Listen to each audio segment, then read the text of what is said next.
I've been a blacksmith armorer for over 30 years. Pirates of the Caribbean, Doro, Blade. I've created weapons for over 200 feature films. This is Man-at-Arms.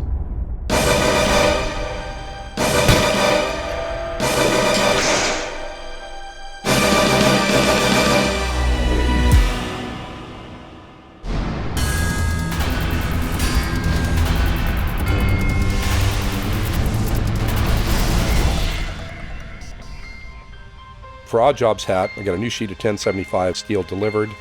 It was too thick for my shears, so I had to use a plasma cutter to cut it. The temperature of the plasma stream is 45,000 degrees Fahrenheit. It's like harnessing the power of the sun.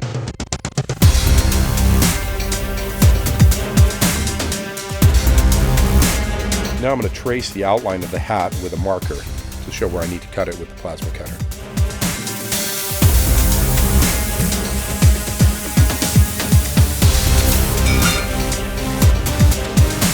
Now I'm using the belt grinder to remove the slag left from the plasma cutter. I'm putting it into the forge. This will heat the metal up to 1500 degrees. Then I'm bringing it to the power hammer to thin the cutting edge. As you can see, the power hammer is a great tool. It saves me a lot of time. I need to put it back in the forge. I can only forge it when it's at a red heat. The flames on the piece of metal is only a happy accident due to the oil dripping off the ram of the power hammer, but this is one of the things I love about my job. After a few minutes of forging the bevels on the power hammer, I'm ready to move on to the next step. I'm retracing the outer circumference of the hat as it's stretched from the power hammer. This hat was made by Barron California Hats from a block made from Marlon Brando. I'm cutting a strip of cardboard to use as a measurement for the inner circumference of the hat. I transfer the template to a piece of 20 gauge mild steel. I use this material because I can form it cold. Then I take it over to the BEVERLY shear. The BEVERLY shear is one heavy pair of scissors. This will cut through an 1/8-inch plate of steel. And now I have it at a perfect fit. I'm now going to TIG weld or heliarc weld the seam together. The TIG welder uses a tungsten electrode to generate heats up to 4,000 degrees Fahrenheit to weld almost any kind of metal. I now take it to the horn of the anvil to hammer the oval shape to match the contours of the hat. This is a process that can't be done on a power hammer. A hand hammer gives me the precision I need. I'll trace the oval flange profile to the interior of the hat brim with a marker. And now I'm back to the plasma cutter. I'm cutting out the outer edge of the brim of the hat and the inner hole to put the flange on. This only takes about 2 minutes on the plasma cutter. It's a really fast working machine. I'm using a small pneumatic belt sander to refine the inner oval hole. I use this for more detailed work.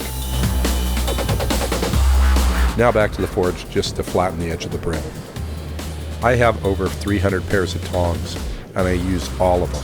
Each piece of hot steel needs to be held a certain way, and I need a certain pair of tongs to hold that metal. I need to repeat this step quite a few times to get the metal perfectly flat.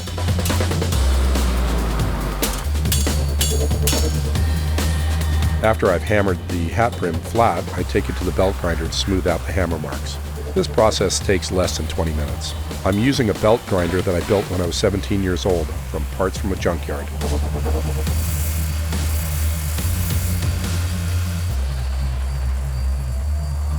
Now it's time to fit the flange to the hat brim. I know I have a million hammers, but sometimes any old bar of steel will work in a pinch.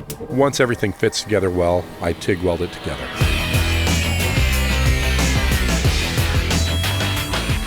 Once it's TIG welded together, I put it back in the forge and I'm going to heat treat it. I'm going to heat it up to 1550 degrees to a critical temperature, at which point it will no longer be magnetic. And now out of the forge into the oil quench tank to harden it. After the hardening process, the metal is extremely hard and extremely brittle, and I need to temper it. And after all that, we have a hat that fits. Oddjob's hat with a hardened steel rim will cause some damage.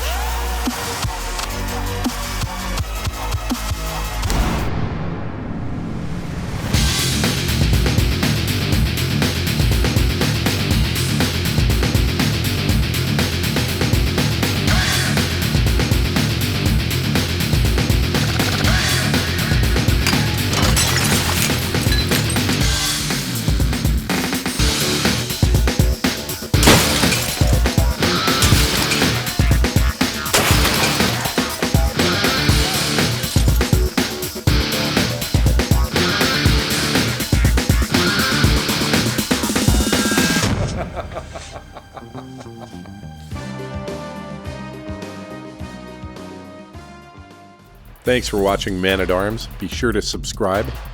Tell me in the comments what weapon you'd like to see next.